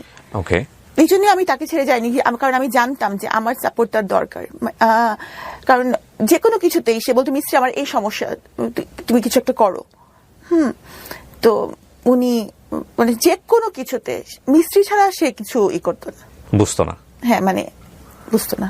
তো তারপরে কি হলো, মানে এই ধরনের একটা ঘটনা কেন আসলো 2020 সালে বোধহয়, না? কি হয়েছিল বলেন তো? আসলে ব্যাপারটা হচ্ছে কি যে উনি কিন্তু আগেই মানে এই ইভেন্ট ম্যানেজমেন্টের কাজগুলো করতো, তো উনি এই করোনার কাজটা নিয়েছিলেন। তো করোনার কাজটা ওনার কিন্তু কোনো হসপিটাল ছিল না। অনেকেরই ভুল ধারণা একটা আছে যে ওনার বোধহয় কোনো হসপিটাল ছিল। উনি কিন্তু ইভেন্ট ম্যানেজমেন্ট করতেন, মানে বুথ বানিয়ে যে স্যাম্পল কালেকশন করতেন, এতটুকুই ওনার পারমিশন ছিল। ও, বুথ বানিয়ে বিভিন্ন স্যাম্পল কালেকশন করে কার কাছে পাঠাবে তাহলে সে? এটা পাঠাবেন যে সরকারি যে এগুলো যে যারা টেস্ট করেন সেখানে, তার তো কোনো টেস্টের, তার তো কোনো কিন্তু বুথ বানিয়ে যে স্যাম্পলটা কালেক্ট করবেন উনি, এটার কি অনুমতি ছিল? হ্যাঁ, এটা অনুমতি ওনার ছিল। আচ্ছা, এটা কি সরকার থেকে অনুমতি দিয়েছিল? হ্যাঁ। আচ্ছা, তারপর তো এই যে ওনার অ্যাডমিনিস্ট্রেটিভ ব্যাপারগুলো, এগুলো কিন্তু আসলে আমি খুব একটা বুঝি না, কারণ উনি কিভাবে ওনার ম্যানেজমেন্টটা চালাবেন, উনি তো আগে থেকে ম্যানেজমেন্ট করেন, এই জিনিসগুলো কিন্তু আমার মাথায় ঢোকে না। অনেকেই হয়তো ভাবেন যে সাবিনা ডাক্তার, সাবিনা এগুলো ভালো বুঝছেন, কিন্তু ম্যানেজমেন্টের ব্যাপারটা যে সব ডাক্তাররা বুঝবেন এটা কিন্তু ঠিক না। তো আমি ওনাকে বলতাম যে তুমি তো এই ব্যাপারগুলো খুব একটা জানো না, তাহলে তোমার এই কাজটা নেওয়ার দরকারটা কি? কিন্তু উনি স্বাভাবিকভাবে আমার কথা শুনতেন না, মানে কাজের ব্যাপারে উনি আমার কথা শুনতেন না। হ্যাঁ, আর ওনার একটা কমপ্লেক্স সবসময় কাজ করতো। উনি ভাবতেন যে আমি যেহেতু কার্ডিয়াক সার্জন, আমি হয়তো একটু বেশি হচ্ছে কিনা, বা মানে একটা ইনফিরিয়রিটি কমপ্লেক্স আমাদের ছিল। ও, সামহাউ মনে করতো যে আপনার পজিশনটা ওর উপরে চলে গেছে, সো হ্যাঁ, এটা উনি মনে করতেন, যে কারণে উনি এমন কিছু করতে চাইতেন যেটা অনেক বড় কিছু। আপনি কার্ডিয়াক সার্জন হিসেবে প্র্যাকটিস করেছেন কত বছর? করার সুযোগ হয়েছে? 5 বছর। হৃদয় কাটাকাটির কাজ হয়েছে? জি। আপনি করেছেন? হ্যাঁ। কিন্তু আপনার এত ইমোশন, এত মানে আপনি যেভাবে কাঁদছেন, তাতে আপনার এই হৃদয় কাটাকাটি করতে খারাপ লাগে না? আমি just অড কোশ্চেন করে ফেললাম। না, আমার তখন পুরো অন্যরকম লাগে, একদম অন্যরকম, মানে কি বলবো, মানে ওইটাই আমার সবচেয়ে বড় প্যাশন ছিল। কার্ডিয়াক সার্জারি করাটাই আমার সবচেয়ে বড় প্যাশন ছিল। ভুল মানুষ চুজ করা জীবনে যে কত বড় ক্ষতি হতে পারে, এটা আমি বলছি না যে উনি জীবনে ভুল মানুষ চুজ করেছেন, এমন হতে পারে যে ওনাকে চুজ করেছে তার জীবনেও হয়তো উনি ভুল মানুষ। হ্যাঁ, এটা হতে পারে, এটা আমি অস্বীকার করছি না, তাই না? হয়তো উনি যদি সাধারণ কোনো, যেমন ধরেন যে আমি যদি কোনো প্রোগ্রামে উনি নিয়ে যেতেন, যদি কোনো প্রোগ্রামে, তো দেখা যেত যে সবাই সাবিনার সাথে কথা বলতে চায়, হ্যাঁ, বাস আমাকে কিছু একটা প্রশংসা করে বলতে চায়, করতে চায়, তো তখন দেখা যেত যে ওনারা ওনাকে ছোট করে কথা বলে। হ্যাঁ, মানে আমার সামনে ওনাকে ছোট করে কথা বলছে, এর জেদটা আমার উপর আসতো ঘুরে ফিরে, বাসায় এসে আমাকে কথা শুনতে হতো, বকা শুনতে হতো, বা এরকম। তো হতে পারে আমি হয়তো এই জন্যই ওনার জীবনে ভুল, উনি যদি একটা সাধারণ মেয়ে বিয়ে করতেন তাহলে ওনারও হয়তো এরকম ঘটতো না। সো কি হলো সাবরিনা, এরপরে ওই স্যাম্পলগুলো উনি কালেক্ট করতেন, তো ওই ম্যানেজমেন্টটা কিন্তু উনিই করতেন ওনার লোকজন নিয়ে। হ্যাঁ, এবং আমার কিছুটা মানে কিছু কিছু ইস্যুস নিয়ে আমার কাছে ওনার ঝামেলা হচ্ছিল।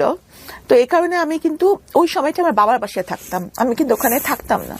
তো তখন থেকে আমাদের মধ্যে একটা বিশাল বড় গ্যাপ, এই করোনার পরবর্তী সময় থেকে। তো একবার উনি ওই যে তিতুমির কলেজে বিপদে পড়লেন, তখন উনি আমাকে ওই ফোন দিলেন রাত্রেবেলা। তখন আমার মামি কিন্তু আমার বাবার বাসায় বললো, মিস্ত্রি আমি অনেক বিপদে পড়েছি, সেখানে অনেক মারামারি হচ্ছে। তখন আমি ছুটে গেলাম, কারণ আমার মধ্যে সবসময় ছিল যে উনি কিন্তু পুরাটা সময়, আমি বললাম যতদিন আমি সংসার করেছি পুরাটা সময় এই যে ওষুধ খেয়েছেন, মানে উনি একটু মানে নিয়ার ওনার ছিল। তো আমি সবসময় ওনাকে এভাবে দেখেছি যে ওর যেন কোনো বিপদ না হয়। উনি ডাকলে, উনি আমার হাজব্যান্ড, উনি বিপদে পড়েছেন, সেই তিতুমিরে যাওয়াটাই কি আমার অপরাধ ছিল? নাহলে আমি কোনো কোম্পানির চেয়ারম্যান না, কারণ জেকেজি হচ্ছে একটা ব্যক্তি মালিকানাধীন কোম্পানি, প্রোপাইটারশিপ কোম্পানির কোনো চেয়ারম্যান বলে পোস্ট থাকে না, থাকতে পারে না। তারপরেও সবাই জানে জেকেজির চেয়ারম্যান আমি, যদিও এখানে চেয়ারম্যান বলে কোনো পোস্ট থাকা সম্ভব না। সবাই জানে সাবিনাই সব করছে। তো আমি ভাবি যে সবই আল্লাহর ইচ্ছা, আমার কারাগারে যাওয়াটা হয়তো আল্লাহর ইচ্ছা। তিতুমিরে যাওয়ার পর আপনি কি দেখেছেন? আমি কিছুই দেখিনি আসলে। তিতুমিরে যাওয়ার পরে ওখানকার যে স্বাস্থ্যকর্মী ওরা বললো যে আমাদের উপর মানে হামলা হয়েছে। আর স্বাভাবিকভাবে কি, আমি যেহেতু মেডিকেল রিলেটেড, আমার কাছে মনে হবে যে স্বাস্থ্যকর্মীরা সঠিক বলছে, থাকে না মানুষ জাজমেন্টাল হয়ে যায়। তা আমার কাছে, আমি সত্য মিথ্যা যাচাই না করি, আমার মনে হলো যে ওরাই বুঝি সত্য বলছে। এখানে যে সত্যের বাইরে অন্য কিছু থাকতে পারে, এটা আমার মাথায় আসেনি। এটাই তখনই হয়তো মিডিয়া আমাকে দেখেছে যে আমি ওখানকার কিছু, জেকেজির কিছু। কিন্তু আসলে আমি কিন্তু তখন আমার বাবার বাসায় ছিলাম। আর আমি বলবো না যে আমার জেকেজি কিছু করেছে বা রিপোর্ট, এগুলো কিন্তু আমার জানা নাই, কারণ এই ম্যানেজমেন্টটা টোটালি ওনারা দেখতেন, এখানে আমার দেখার কোনো সুযোগ নাই। হ্যাঁ, জেকেজি হচ্ছে কি Jobeda Khatun general health care, সেটাও কিন্তু আমার হাজবেন্ডের দাদির নামেই, মানে পুরোটা জিনিসই উনাদের। সেখানে আমি শুধুমাত্র উনার ওয়াইফ হিসাবে 3টা বছর। আপনাকে অ্যারেস্ট করা হলো তাহলে কোন ইস্যুতে? মিডিয়া ওখানে ওই সময়টাতে কি নিউজ করে ফেললো? আর ওই সময়টাতে উনি যদি, আসলে আপনারাই ভালো জানেন, যেহেতু চলমান মামলা, এই বিষয়ে আমি কিচ্ছু বলতে চাই না।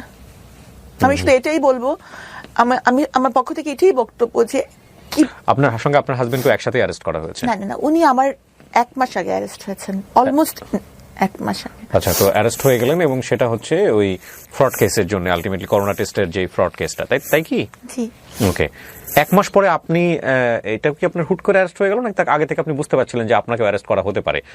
আমি বুঝতে পারিনি। কেন? মানে আমি তো, মানে একটা মানুষ কেন বুঝতে পারবে তাকে অ্যারেস্ট করা হবে? মানে আমি যদি এটার কিছু হতাম। ওনাকে যখন মামলাটা করা হয়েছে, সেই মামলার এজাহারে কি ছিল? আমার নাম ছিল না। তাহলে ওনার বক্তব্যের প্রেক্ষাপটে আপনাকে অ্যারেস্ট করা হয়েছে? সেটাও আমি জানি না। তো আপনাকে অ্যারেস্ট করা হলো, আপনি জানবেন আপনার কেন আপনাকে অ্যারেস্ট করা হলো? বললাম তো, চলমান মামলা, আমি এখন কিছুই বলবো না, সময় এটার উত্তর দিবে। তবে আমি কিছুই জানতাম না, তো প্রমাণ হচ্ছে আমি রেগুলার হাসপাতালে ডিউটি করছিলাম। কোন হাসপাতালে সেটা? জাতীয় হৃদরোগ ইনস্টিটিউট, সরকারি হাসপাতালে। জি। তারপর তো আমি যদি বুঝতেই পারতাম, তাহলে তো আমি এত ইজি লাইফে থাকতেই পারতাম না। রেগুলার হাসপাতাল করা বা এগুলো করা কি আমি করতাম? আমি তো পালিয়ে যেতে পারতাম, আমার কাছে তো আমার পাসপোর্ট ছিল। কিন্তু এখানে আরেকটা প্রশ্ন, না ডেফিনেটলি আরেকটা, আপনি যেমন আপনার জায়গাটা বলতে পারেন, আমাদের জায়গা থেকে কোয়েরি আসছে, আপনি অ্যান্সার করলে না করলেও সমস্যা নেই, এটা আপনার ফ্রিডম আছে এই অনুষ্ঠানে।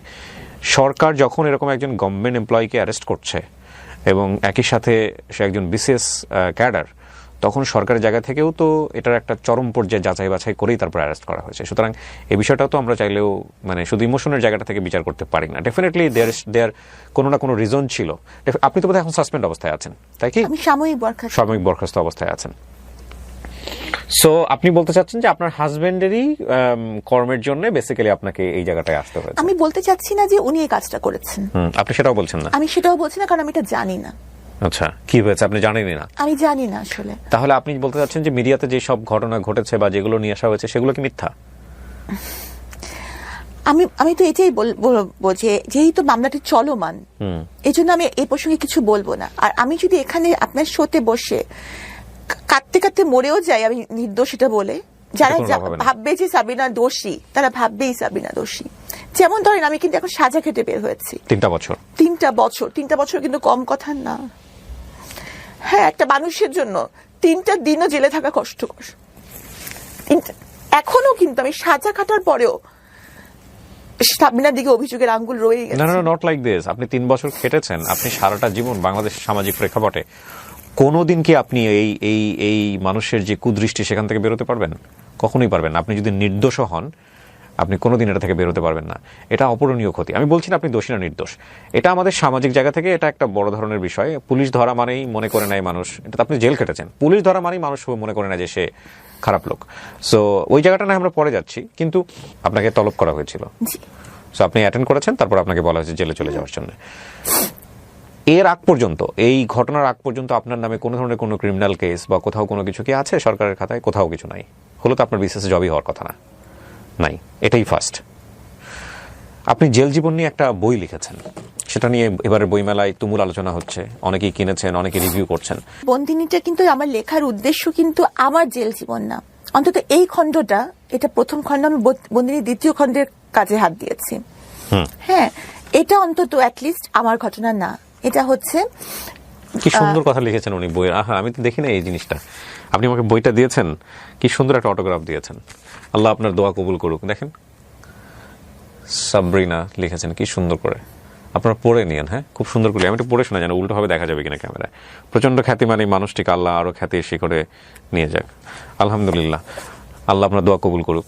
জি, আপনি যেটা বলছিলেন যে জেলে যাওয়ার গল্পটা। হ্যাঁ, তো এগুলো হচ্ছে এক একটা মেয়ের জীবন কাহিনী, বা একটা মানুষ কখন দেখা যাচ্ছে যে বিভিন্ন রিলেশনে ইনভলভ হয়ে, মানে এইসব। আমি একটা অনুষ্ঠান করতাম, যাহা বলিব সত্য বলিব, হ্যাঁ, এবিসি রেডিওতে। এরপরে আমি সিক্রেট নামে করেছি ঢাকা এফএম এ, একই কন্টেন্ট কিন্তু ডিফারেন্ট নামে।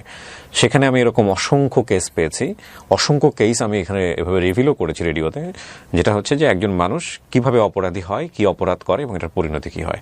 সো আপনি যেটা বলছেন সেটা তো ডেফিনেটলি আপনি একবারে গ্যাং যেটা বলে, জেলখানায় গিয়ে বসে আপনি জিনিসটা ফেস করতে পেরেছেন। এবং আমি এই প্রেক্ষাপটগুলোর কারণে অ্যাটলিস্ট মানুষ বুঝবে যে এটা করলে অপরাধ হয়, এটা করলে জেলে যেতে হয়। বইটা পড়েন আপনারা। হ্যাঁ, বইটা পড়লে হয়তো আপনাদের একটা নলেজ তৈরি হবে। কিন্তু আপনার অভিজ্ঞতা কি ছিল?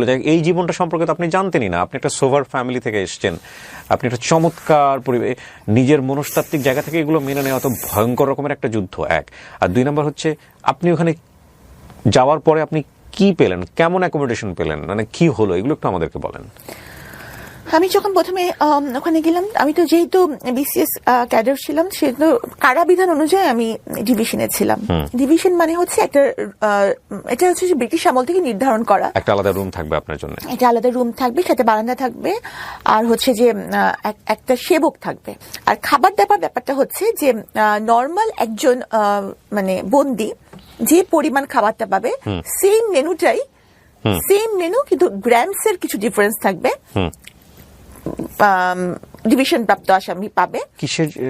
ধরেন আজকে আপনার বরাদ্দ হচ্ছে যে মিষ্টি কুমড়া, হ্যাঁ, একজন নর্মাল বন্দি, আমি সেই মিষ্টি কুমড়াই বরাদ্দ পাবো, কিন্তু আমার কুক রান্না করবে। ওকে, কিন্তু মেনু কিন্তু সেম। গল্প সল্প করার জন্য কোনো মানুষ দেওয়া হবে? উনিই গল্প করবে। উনি কি থাকে আপনার সঙ্গে নাকি চলে যেত? না, থাকতো, ওই রুমেই থাকতো, এক রুমে থাকে। উনিও কি জেল জীবন কাটাচ্ছে নাকি? হ্যাঁ, উনি আরেকজন বন্দি। ও, সো জেলের মধ্যে শুধু থাকা না, সার্ভিসও দিতে হয় ওখানে। অবশ্যই সশ্রম কারাদণ্ড। ওকে, আমিও তো সার্ভিস দিয়েছি, আমি বাঙালির মালিক ছিলাম না, রুমের পাহারাও তো ছিলাম।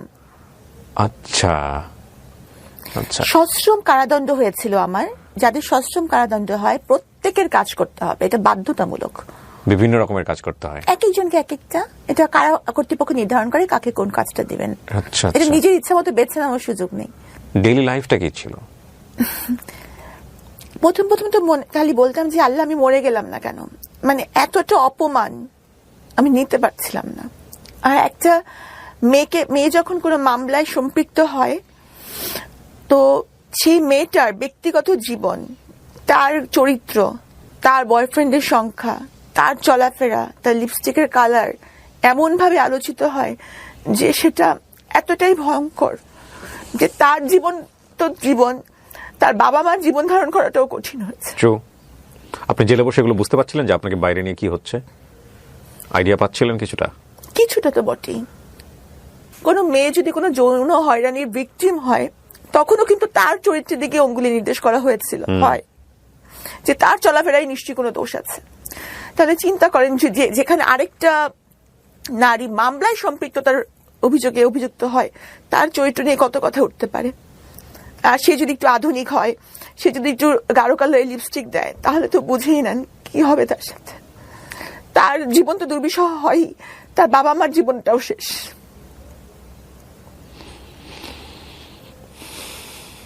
সবারই বলার অধিকার আছে। আমি জানি এই অনুষ্ঠানটা না দেখে অনেকেই হয়তো বা শুধু ওনাকে দেখিয়ে সেই নিচে মন্তব্য করছেন, অনেক বাজে বাজে কমেন্টস করছেন, অনেকে হয়তো এই ধরনের মন্তব্য করছেন যে কেন আমি ওনাকে নিয়ে এখানে বসলাম, কেন আমি ওনার সঙ্গে সামনে বসে কথা বলছি। আমি একটা কথা বলি, আমি ওনার সম্পর্কে তেমন কিছু জানতাম না। উনি বইমেলায় বইটা নিয়ে প্রতিদিনই কোনো না কোনোভাবে বিভিন্ন কন্টেন্ট ক্রিয়েটরদের যারা আছেন তাদের কাছে বাইট দিচ্ছেন, সেগুলো আসছে, স্ক্রল করে দেখছি। একটা বাইট আমাকে খুব টাচ করে, সেটা হচ্ছে উনি নর্মালি বলছেন যে ভাই আমি তো জেল খেটে বের হয়েছি, আমি তো আইন আদালত আমার বিচার করছে, আমাকে তো নর্মালভাবে বাঁচার সুযোগ দেন, আমি তো সমাজের 8-10 জন মানুষের মতো মানুষ, আমার তো নর্মালভাবে বাঁচার সুযোগ আছে। এই লাইনটা আমাকে খুব ক্যাচ করে। এবং তারপরে আমার এক ছোট ভাই রনি, ওকে আমি বলি, যেহেতু ও বইমেলাতে থাকে সবসময়, আমাকে বলি যে আমি ডক্টর সাবরিনার ইন্টারভিউ করবো, আমি ওনার সঙ্গে একটু কথা বলবো, ওনার একটু ব্যবস্থা করো। তো রনি ওনার সঙ্গে কথা বলে ওনাকে আজকে এখানে নিয়ে এসছে। আমি আসলে শেষের দিকে এসে কিছু কথা বলবো আজকের অনুষ্ঠান নিয়ে। আমি ডেফিনেটলি ওনার জন্য কোনো সাফাই গাইব না, এবং উনি অপরাধ করেছেন কি করেননি সেটার বিচার কোর্ট করবেন। কিন্তু আমার মনে হয় যে প্রত্যেকটা মানুষকে স্বাভাবিকভাবে বাঁচার যে ক্ষমতাটা, সেটা আমাদের প্রত্যেকের জায়গা থেকে প্র্যাকটিস করা উচিত। একটা হচ্ছে যে আমি নিজে স্বাভাবিকভাবে বাঁচতে চাই, আর আরেকজন মানুষ তাকেও স্বাভাবিকভাবে বাঁচার যে ব্যাপারটা, সেখানে আমার কোনো দৃষ্টিভঙ্গি, আমার কোনো কথা, আমার কোনো কটু কথা যেন কোনোভাবেই আঘাতপ্রাপ্ত না করে। আমি বললেই যে চেঞ্জ হবে বিষয়টা এরকম না, বাট সেই জায়গাটায় অনেক কিছু আমার করার আছে, আমার কাছে কেন জানি মনে হয়। আমার বলতে আমি আপনাদের সবাইকে বলছি। জি, তো এরপর কি হলো সাবরিনা? আপনি আসলে কারাগারে তো বিভিন্ন লেভেল থেকে মানুষ আসে। হ্যাঁ, ওরাও আবার জাজমেন্টাল হয় কিনা?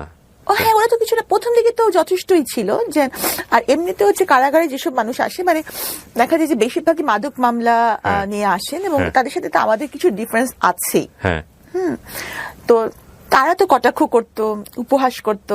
আপনার লেভেলের ওখানে কেউ কাউকে পান নাই? যে আছে আছে আছে, কেউ কেউ অপরাধ করে এসেছে, স্বীকার করেছে যেটা করেছি। যেমন যে তার মানে যে নিজের চোখে প্রত্যক্ষ করেছে যে তার ছেলের সাথে এরকম ঘটছে, তারপর কি সে মেরে ফেলেছে? তাকে মেরে ফেলেছে, সে নিজে স্বীকার করেছে এটা। মানে তার ছেলেকে করা হচ্ছিল, তারপরে সে খুন করেছে তাকে। হ্যাঁ, মহিলা। হ্যাঁ, মহিলা তো বটেই। ডেফিনেটলি আমি শুনি তো মহিলা ইয়েতেই ছিলেন। সে বলেছে যে হ্যাঁ আমি এটা করেছি, আমি যে কোনো সাজার জন্য প্রস্তুত, আমি করেছি।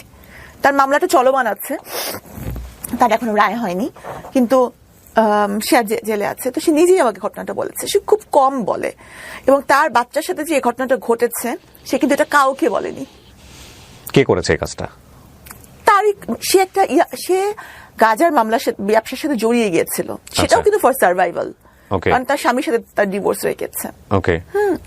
তো যার সাথে সে ব্যবসা করতো, তার পার্টনার, সেই পার্টনারই কাজটা করেছে। হ্যাঁ, এবং সে জানতো না পার্টনারটা হচ্ছে খুবই জেন্টল একজন মানুষ ছিল। তো যখন সেটা দেখলো, মানে সে নিতে পারছিল না, এবং যখন এবং সে কিন্তু কাউকে বলে নাই এই ঘটনাটা, কারণ তার বাচ্চার ভবিষ্যৎ যদি নষ্ট হয়, সে জেলে ঢুকে বসে আছে। হ্যাঁ, সে কাউকে বলে নাই যে আমার বাচ্চার সাথে এরকম ঘটনা ঘটেছে। তো তার কথাটা কি সামনে আনা উচিত না? Definitely every coin has to side. আমার খুব ইন্টারেস্টিং লাগছে আপনার। আমি জানি না, প্রতিটা গল্প আমি নিজের বলে বলছি, কিন্তু আপনি আপনার গল্পটাই তো বলতে পারলেন না এখন পর্যন্ত কাউকে। বলবো, সময় আসুক। সব সময় সব কথা কি বলা যায়? আপনিও কি বলতে পেরেছেন? না, পারিনি। আর আমি আজানের পরে, হ্যাঁ শিওর, আজানের পরে আমরা একটু পজ দেই। জেলার বিভিন্ন রকমের কথা বলছিলেন, এবং আপনি বলছিলেন যে আপনার একটা সময় হলে আপনি বলবেন, আপনারটা এখনই আপনি বলবেন না। জামিন নেওয়ার জন্য আপনার ফ্যামিলি থেকে কোনো চেষ্টা করা হয়েছে? এই যে 3 বছর আপনি ভিতরে ছিলেন, জেলের ভিতরে ছিলেন, আপনার বাবা বা ফ্যামিলি মেম্বার কেউ কি এসছে আপনার সঙ্গে দেখা করতে, পাশে দাঁড়িয়েছে? আমি তো আগেই বলেছি যে আমার ফ্যামিলির কেউই বাংলাদেশে থাকে না, আর যারা বাংলাদেশে থাকে না তারা কিন্তু এই বিষয়গুলো খুব একটা ভালো বোঝে না। আর আমার বাবা যদিও অতিরিক্ত সচিব ছিলেন, উনিও কিন্তু এই ব্যাপারগুলো ভালো মতো হ্যান্ডেল করতে পারছিলেন না। ভালো উকিল বা চেষ্টা করছিলেন, নাকি ওনার জায়গা থেকে অনাগ্রহ ছিল? না, ওনার জায়গা থেকে অনাগ্রহ ছিল না, প্রচন্ড আগ্রহী ছিল। মানে উনি বেশিরভাগ সময় জায়নামাজেই বসে থাকতেন, হ্যাঁ, কিন্তু কিভাবে করতে হবে বা কোন ওয়েতে যেতে হবে, আর মানে উনি একটা বয়স্ক মানুষ, ওনার বয়স হচ্ছে 79 এরকম, তাহলে উনি কোথায় যাবেন, কি করবেন, কার কাছে যাবেন? আমার তো কোনো ভাই নাই, তো মামলাটা ভালো মতন হ্যান্ডেলও আসলে করা হয়নি। যে প্রকাশনী থেকে প্রকাশ পেয়েছে ওনারা যোগাযোগ করেছিলেন আপনার সঙ্গে যে আমরা বই বের করতে চাই? আর আমার এডিটর যিনি, আহমদ পাবলিশিং হাউস, জি, আমার যিনি এডিটর উনিও মারাত্মক ভালো একজন এডিটর। কতগুলো বিক্রি হয়েছে এখন পর্যন্ত? আজকে আমি রেকর্ড করছি, এই ডেটটা বলছি, 15ই ফেব্রুয়ারি পর্যন্ত। আমি খুব দ্রুত এই ভিডিওটা পাবলিশ করব। হ্যাঁ, আচ্ছা, প্রথম 6 দিনের মধ্যে বইটা এসেছিল 4 তারিখে, 4, 5, 6, 7, 8, 9 তারিখের মধ্যে বইয়ের 1000 প্রথম মুদ্রণের 1000 কপি শেষ হয়ে গেছে। ওকে, হ্যাঁ, তো উনি আমার প্রকাশক যিনি, উনি এটার জন্য প্রস্তুত ছিলেন না আসলে, সত্যি কথা, আমি নতুন প্রস্তুত ছিলেন না, তো শেষ হয়ে যাওয়ার পর উনি মুদ্রণে গিয়েছেন। যখন মানে মাত্র 25টা কপি বাকি ছিল তখন উনি আবার সেকেন্ড মুদ্রণে গেছেন। এই জন্য মাঝখানে 3 দিনের না 2.5 দিনের গ্যাপ, 2.5 দিন, হ্যাঁ, 2.5 দিনের গ্যাপ ছিল। তো পরে হচ্ছে যে আবার বইয়ের মুদ্রণ চলে এসেছে, দ্বিতীয় মুদ্রণ। অনেকে মনে করতে পারেন যে এই বইটার প্রমোশন করার জন্য আমি ভিডিওটা করছি। নো, ডেফিনেটলি না। এই বইটা এমনিতেই বইমেলাতে হট কেক। হ্যাঁ, সো এটা প্রমোশন করার কিছু নাই। ডক্টর সাবরিনা বই কোথায় পাওয়া যায়, বইমেলাতে গিয়ে আপনারা বললেই দিয়ে দিবে। আর হ্যাঁ, ডেফিনেটলি আমি প্রমোশন করি, বাট আমি কোনো বইয়ের প্রমোশন এখন পর্যন্ত করিনি। আচ্ছা, সো সাবরিনা, আপনি 3 বছর পর যে জামিনটা পেলেন, এটা সরকার থেকে আপনাকে জামিন দেওয়া হলো, এবং বের হওয়ার পরে আপনি জীবনটাকে কিভাবে দেখলেন 3 বছর পর? যখন এখন তো আপনার নিয়মিত হাজিরা দিতে হয় ডেফিনেটলি। বের হয়েছেন কত সালে? আপনি কবে বের হয়েছেন? আমার 8 মাস হয়েছে। 8 মাস হয়েছে। বের হওয়ার পরে আপনি কি পেলেন, কোথায় গেলেন, কি বের হওয়ার পর আমি আমার আব্বাকে বললাম, আব্বা তুমি কি আমাকে বাকি জীবনটা খাওয়াতে পারবা? তখন আব্বা বলে হ্যাঁ পারবো। তখন আমি ধরে নিলাম যে আমি আর কিছু করব না। হ্যাঁ, আমি বেশিরভাগ সময় যা করব, চেম্বার করি বা আমি লেখালেখি করি বা আমি আইন পড়ছি, কোনোটাই টাকা উপার্জনের জন্য হবে না। কারণ আমার আব্বা বলছে আব্বা আমাকে মোটামুটি খাওয়াতে পারবে। আর গয়নাগাটি আমি কখনোই পড়ি না, তাহলে আমার জীবনে খুব বেশি চাহিদা আগেও ছিল না, এখনো নাই। আমি কারাগারে মহিলাদের কিছু কথা দিয়ে এসেছি যে তাদের জন্য আমি কিছু করব। কারণ কি, আমি নিজে টের পেয়েছি যে মামলাটা যদি সঠিকভাবে হ্যান্ডেল না করা হয় তাহলে কতটা ভুগতে হয়।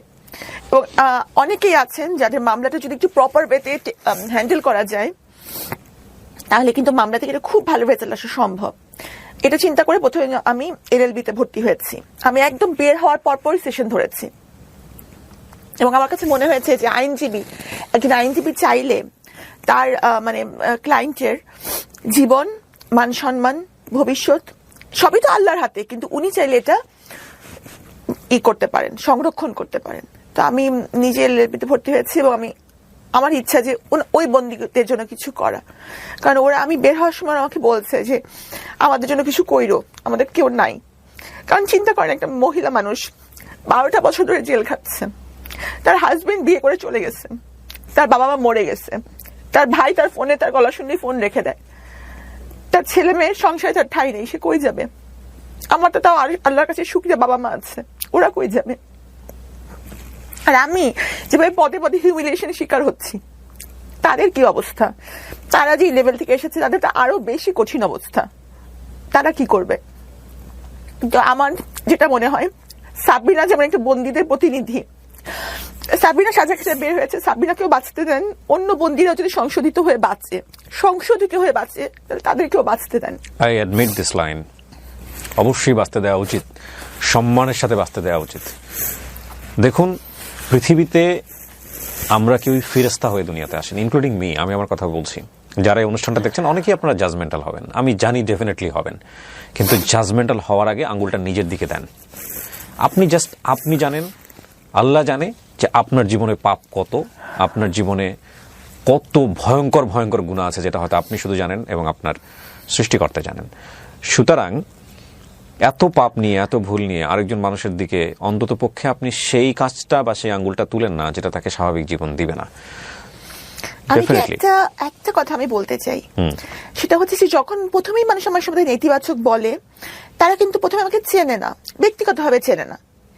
তারা কেন আমাকে খারাপ ভাবে যে একটা মহামারীর সময় এটা খুবই সেন্সিটিভ মামলার সাথে আমার সম্পৃক্ততা ছিল, এই জন্যই এই প্রতারণার প্রতি তাদের সেই এইটা, তাই না? কারণ তারা তো ব্যক্তিগতভাবে আমাকে চেনে না, বা আমি এটা করতে পারবো কি পারবো না এটা কিন্তু আমার কলিগ বা ফ্রেন্ডসরা জানে যে সাবিনা এটা করতে পারে না, কিন্তু ওনারা কিন্তু জানে না। তো ওনারা মনে করে যে এই এত বড় একটা অপরাধের জন্য ওনারা আমাকে অপছন্দ করে, এবং তাদের এই অপরাধের প্রতি যে একটা ঘৃণা, এটা যদি সব ধরনের অপরাধ, যেমন ধর্ষণ, ব্যভিচার, তারপর হচ্ছে খুন, রাহাজানি, এই সবগুলোর প্রতি তাদের এই ঘৃণাটা থাকে, তাহলে আপনি চিন্তা করেন সমাজের কিন্তু অপরাধ অনেক কমে যাবে।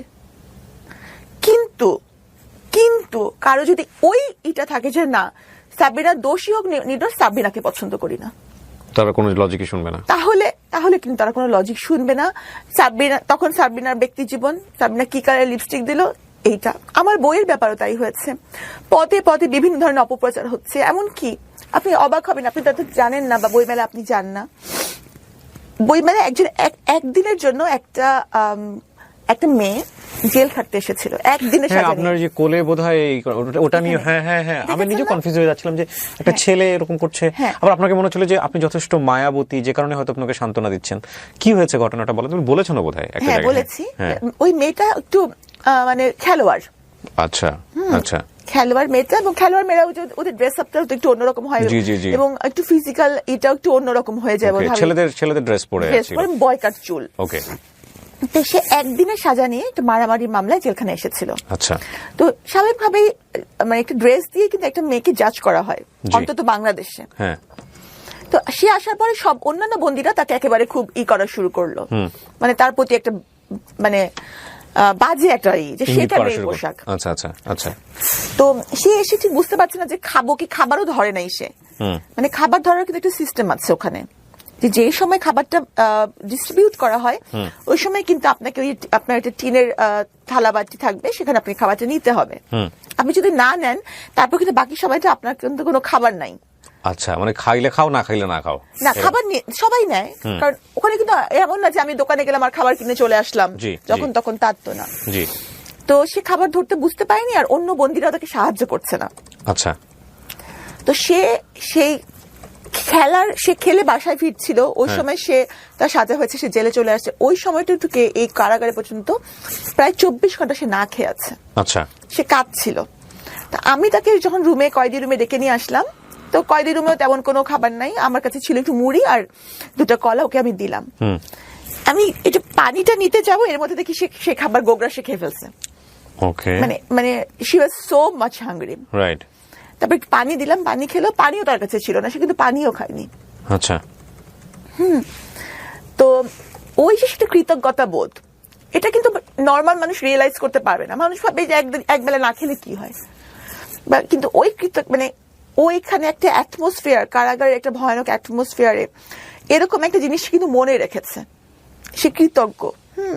যদি আমরা বেশিরভাগ মানুষ কৃতজ্ঞ না, মানে কোরআন শরীফে আল্লাহ বলেছেন এত নিদর্শন দেখার পরেও তবুও কি তারা কৃতজ্ঞ হবে না, কৃতজ্ঞতা প্রকাশ করবে না। হ্যাঁ। তো তার মানে মানুষের মধ্যে বেসিক এটাই হচ্ছে কৃতজ্ঞ। হ্যাঁ, ওই যে ওই মেয়েটার মাথায় যে আমি তাকে হেল্প করেছিলাম, তো ও শুনেছে আমি বের হয়েছি, সে 8 মাস ধরে আমাকে খুঁজেছে, কিন্তু আমার ঠিকানা তো আর সে জানে না। তো যখন এই মানে গণমাধ্যমে এসেছে আমি বই মেলায় আসছি বা বই বার হয়েছে, তখন সে খুঁজে খুঁজে মেলায় এসেছে। তখন সে আপনারা দেখেছেন যে সে এসেছে বা আমাকে কৃতজ্ঞতা জানাচ্ছে। ওইটাকে মানুষ যদি বলে যে সেটা একটা ছেলে বা তার সাথে আমার কোনো সম্পর্ক, এটা রটনা করা হয়েছে, হ্যাঁ, তাহলে সেই অপপ্রচারকে আপনি কিভাবে দেখবেন? এটা একটা বড় সমস্যা আমাদের জায়গা থেকে। তবে এটা ঠিক যে মানুষের এই জাজমেন্ট করার জায়গাটা বন্ধ করার কোনো সুযোগ নাই। মানুষ জাজমেন্ট করবে, ন্যাচারালি করতে চায়, কিন্তু আপনি যে অভিজ্ঞতার মধ্য দিয়ে যাচ্ছেন সেটা একটা মেয়ে হিসেবে আমাদের সামাজিক প্রেক্ষাপটের জায়গাটা থেকে, মানুষ হিসেবে জায়গা থেকে আমি বলতে পারি সেটা খুবই ভয়ানক একটা জায়গা। এবং এইখানে আপনার লার্নিংটা কি, মানে আপনার ভুলের জায়গা থেকে আপনি যদি বলেন কোর্টকে আমি আলাদা করে রাখতে চাই, সেটা তো কোর্টই নির্ধারণ করবেন, কিন্তু আপনার ব্যক্তিগত শিক্ষাটা কি, কেন আপনার জীবনটা এরকম হলো, আপনি যদি বলেন। এটাই আমার ভাগ্যে ছিল, কারণ কারাগারে যদি আমি না যেতাম তাহলে কিন্তু আমি অনেক কিছু জানতে পারতাম না। আর আমার বাবা মার আমি কিন্তু নতুন জন্ম হয়েছে আমি মনে করি, এবং আমার বাবা মার এইটা স্থানটা আমি কারাগারে গিয়ে বুঝতে পেরেছি, মানে তারা যে আমার লাইফের জন্য এতটা জরুরি, তাদের ছাড়া যে আমার জীবন চলবে না, এটা আমি কিন্তু আগে উপলব্ধি কোনোদিনও করি নাই। ওখানে গিয়ে আমি করেছি, এবং প্রতি সিজদায় আমি বলতাম যে আল্লাহ আমাকে তাড়াতাড়ি জামিয়ে দাও, শুধু ওনার কাছে ফেরত, মানে আমি যেন তাদের সেবা করতে পারি, কি যেটা আমি আগে করি নাই। এটাই আমার ভুল হয়েছে, যে আমি আমার বাবা মাকে অতটা গুরুত্ব দেই নাই যেটা আমার দেওয়া উচিত ছিল। আপনার সেকেন্ড হাজবেন্ড যিনি, ওনার সঙ্গে কি ডিভোর্স হয়ে গেছে? আমি তো বলেছি যে উনি আমার জন্য মরে গেছেন একদম। মানে ডিভোর্স, দেখবেন যে ডিভোর্সের পরেও কিন্তু মানুষের সম্পর্ক থাকে, কথাবার্তা বা অনেক কিছুই থাকতে পারে, এবং ডিভোর্সের ক্ষেত্রে দেখা যায় যে দুটা মানুষ ভালো হলেও ডিভোর্স হয়, কিন্তু উনি আমার কাছে একদম মৃত। কি কারণে মরে গেল উনি আপনার কাছে? এই যে আমার চোখের পানির জন্য তাকে ক্ষমা করা যায়, কিন্তু আমার বাবার চোখের পানির জন্য, আমার মায়ের চোখের পানির জন্য তাকে ক্ষমা করা যায় না। কারণ উনি কিছু করুক না করুক, এই পরিস্থিতিটা জন্য তো উনিই দায়ী, যার কারণে আমাকে এই পর্যন্ত আসতে হলো। তার জায়গাতেও তো একটা অ্যাকিউজ থাকতে পারে, সেও তো বলতে পারে যে না আমিও কিছু করিনি, আমি নির্দোষভাবে। সে হয়তো কিছু করেনি, কিন্তু আমি তো একেবারেই কিছু করিনি। তাহলে আপনি তাকে অ্যাকিউজ করছেন কেন?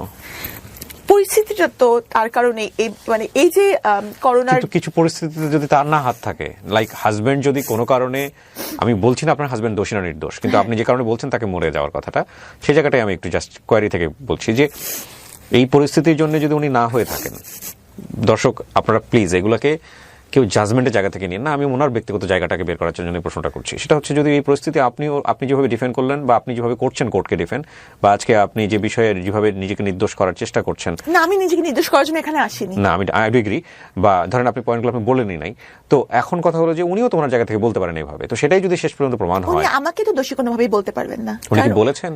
না, উনি তো আমাকে দোষী বলতে পারবেন না, কারণ এটার মধ্যে আমার কোনো ইনভলভমেন্ট ছিল না।